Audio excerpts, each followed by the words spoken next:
মানুষ আমাদেরকে গুম পরিবার বলে। ন্যায় বিচারটা যাতে প্রতিষ্ঠিত হয়। 15 দিন আগে তারই অত্যন্ত ঘনিষ্ঠ ইফতেখার আহমদ দিনারকে গুম করা হয়।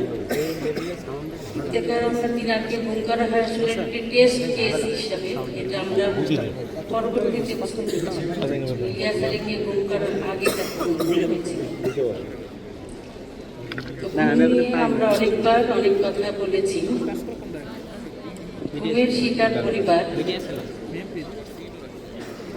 শুধুমাত্র তাদের যে পরিবারের অভিভাবককে হারিয়েছে সেটা নয়, গুমের পর এইসব পরিবারগুলো কি পরিস্থিতির মধ্যে দিয়ে গেছে। একদিকে তাদের পরিবার নিখোঁজ, তারা তাদেরকে খোঁজার চেষ্টা করছে প্রাণ, অভিভাবক শূন্য একটি পরিবার, এবং সামাজিক যে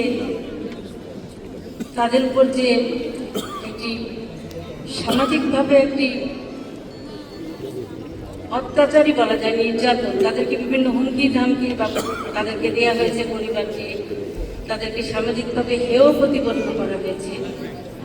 যেমন আমার বাচ্চা ছোট ছিল, যখন মেয়ে স্কুলে পড়তো, তখন সেই স্কুলে যেত, এই বিষয়গুলো তাকে তার সহপাঠী এবং অন্যান্য যারা সদস্যরা আর্থিক জটিলতার মধ্যে দিয়েও তাদের জীবন অতিবাহিত করেছে।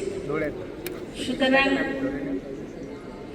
আজকে আমি যেটা বলতে চাই যে আগামী দিনে যদি বিএনপি সরকার গঠন করে, ইনশাল্লাহ জুলাই যারা নিহত হয়েছেন তারা জুলাই শহীদ হিসাবে ইতিহাসে আছেন, যারা জুলাই আহত হয়েছেন তারা জুলাই যোদ্ধা হিসাবে আছেন। কিন্তু 17 বছরে যে গুম এবং নির্যাতনের শিকার হয়েছেন তাদের পরিচয়টা কি, তারা ইতিহাসের কোথায় থাকবেন? সেই জায়গাটা, এই যে জুলাই তো শুধু একদিনের আন্দোলন ছিল না, সেটাই 17 বছরেরই ফলাফল ছিল। আমরা যেখানে যাই মানুষ আমাদেরকে গুম পরিবার বলে।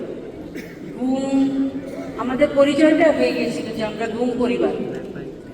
তো এই বিষয়টা বিবেচনার জন্য অনুরোধ রাখছি। আর গুম পরিবারের যারা আছেন তাদেরকে পুনর্বাসনের একটি দাবি থাকছে, যে পরিবারের সদস্য যারা আছে তাদেরকে পুনর্বাসন করা যায় যাতে, এবং ন্যায় বিচারটা যাতে প্রতিষ্ঠিত হয়, এবং বিচার যেন কোনো অবস্থাতেই কোনো কারণেই বাধাগ্রস্ত না হয়। আগামী দিনে মাননীয় চেয়ারম্যান মহোদয়ের কাছে সেই প্রত্যাশা রাখছি। আমাদের দেশনেত্রী বেগম খালেদা জিয়ার আত্মার মাগফিরাত কামনা করছি। ওনার